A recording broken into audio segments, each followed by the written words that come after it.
picture this, a quiet night in puny India back in 2018. Right.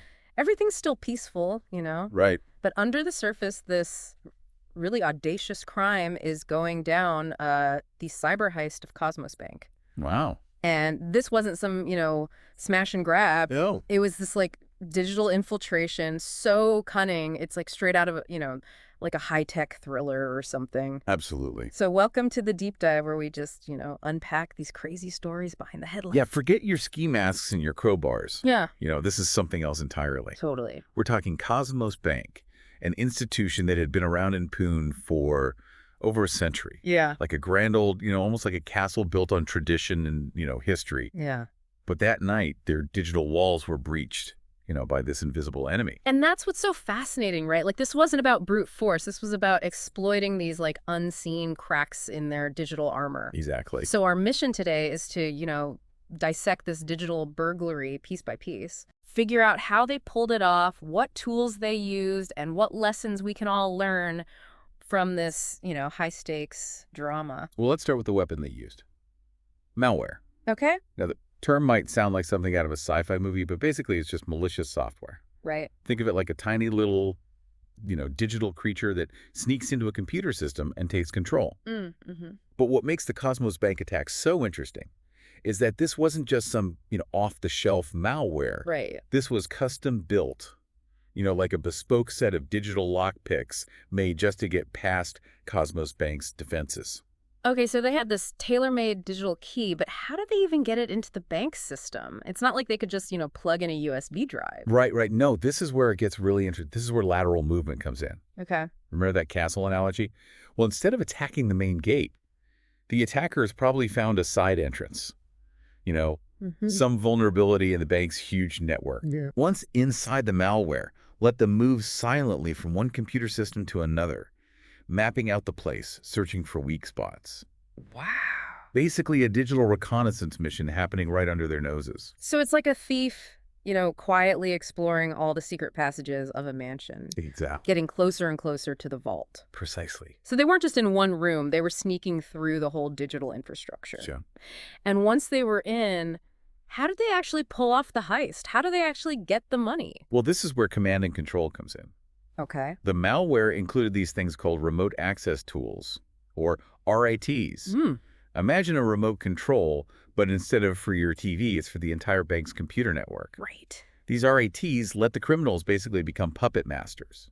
Wow. They could issue commands to all the infected machines from anywhere in the world. That is so creepy. Puppet masters pulling strings from the shadows. Yeah. So what kind of commands were they sending? The main ones were the ones that actually initiated the fraudulent transactions. Right. This whole thing happened at night while the bank was closed down. Okay. The malware started a bunch of unauthorized transfers, secretly moving money into accounts controlled by the criminals. It's like someone quietly emptying out a giant piggy bank, but millions of times faster. Exactly. But how did the bank's security systems not realize something was wrong? How could they not see that this was all fake? Well, the attackers knew exactly how the bank systems worked. Oh. They exploited the transaction protocols and the communication channels that are supposed to make everything secure. Okay. The malware was designed to perfectly mimic legitimate commands. Wow. Like a master forger copying a signature. So, the bank couldn't tell the difference. So it's like a wolf in sheep's clothing, but in digital form? Exactly. But with so much money disappearing, millions of dollars alarms had to go off eventually, right? Someone had to notice. You're right. Eventually, the sheer volume and the unusual patterns of transactions triggered some red flags. Okay. Cybersecurity experts at the bank started to notice these anomalies. Oh. Like detectives finding clues at a crime scene. Yeah. They started looking for digital footprints, the traces left behind by the malware and the criminals. Right. Think of it like forensic investigators dusting for fingerprints or, analyzing fibers. So these digital footprints were the key to figuring out how it all happened. Yeah, they were essential. What do these footprints actually look like in the digital world? Well, they can be lots of things. Specific bits of malicious code embedded in the system. Okay. Unusual network traffic patterns, changes to important system files, even the timestamps of certain actions.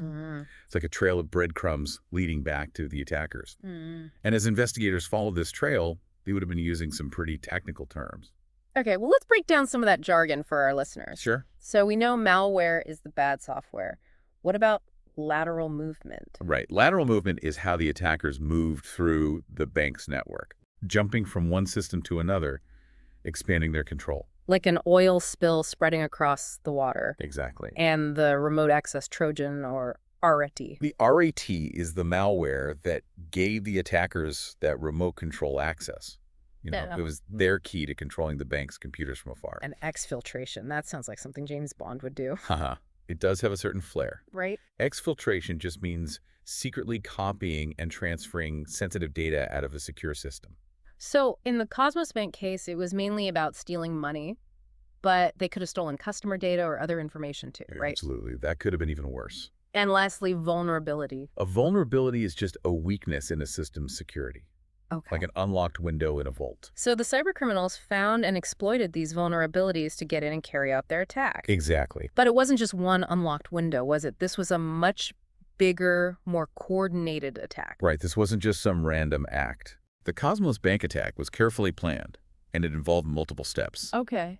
They didn't just find one lucky exploit. They systematically exploited multiple weaknesses. Wow. Each vulnerability they found was like a domino leading to the next one until it all culminated in this massive theft. A coordinated strike on multiple fronts. Yeah. Where exactly did they hit? It spanned different countries and banking channels. On August 11th, 2018, they started hitting ATMs all over the world. Okay. It went on for 7 hours straight. Wow. Can you imagine ATMs in 28 different countries, all dispensing cash illegally? That's insane. They got away with around 78 crore through over 12,000 transactions. It's like a global ATM cash-out operation. It was unprecedented. 28 countries in 7 hours. The speed and the reach of this attack is terrifying. It is. And this wasn't just happening internationally, right? They were also hitting ATMs in India. That's right. At the same time, they were hitting ATMs within India. Wow. They got away with about 2.5 crore in around 2,800 transactions. And then 2 days later, on August 13th, they pulled off a SWIFT transfer.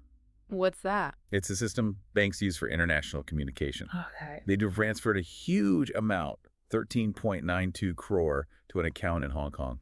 So they were hitting ATMs all over the world and transferring huge sums of money overseas, all orchestrated by this invisible digital force. It was a sophisticated operation. How did they even make all those ATMs dispense cash at the same time? They cloned debit cards. Oh, wow. They got into the bank systems and got all the sensitive card information. Okay. Then they used that information to create counterfeit cards. So they basically made copies of everyone's debit card. Exactly. And then they could use those fake cards at ATMs all over the place. That's right. It was like they had a key to unlock every single account. It's incredible how organized and well-funded this whole thing was. It really was. And the fact that they exploited all these little oversights shows how even small weaknesses can lead to huge problems. Absolutely. It wasn't just one big mistake. Yeah. It was a bunch of little things that they were able to piece together.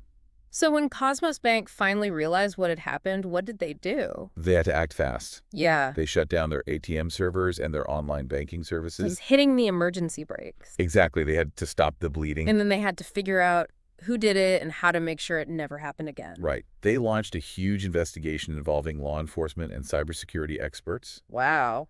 And they actually caught some of the people responsible. That's good to hear. Yeah. By April 2023, 11 people have been convicted for their role in the heist. 11 convictions. That's amazing. Yeah. It shows that even in the world of cybercrime, you can't always get away with it. Right.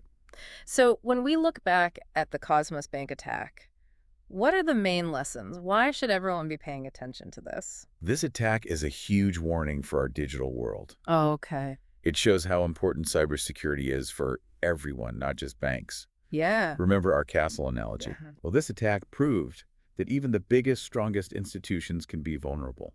Right. They have to constantly be on guard, looking for weaknesses. Yeah, it's like a never-ending battle. It is. So what did Cosmos Bank and the financial industry learn from this? They learned that they need to be constantly monitoring their systems for any suspicious activity. Okay. They have to be quick to fix any software vulnerabilities, like those unlocked windows. Right.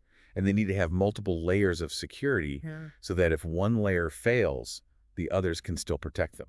So they have to be prepared for anything. Exactly. Cyber criminals are always coming up with new tricks, so you can never let your guard down. This has been a really fascinating look at a pretty scary event. Yeah, it is a bit unsettling. It makes you think about all the vulnerabilities that might be out there in our digital lives. Definitely. So as we wrap up this deep dive, what's the one big takeaway you want our listeners to remember?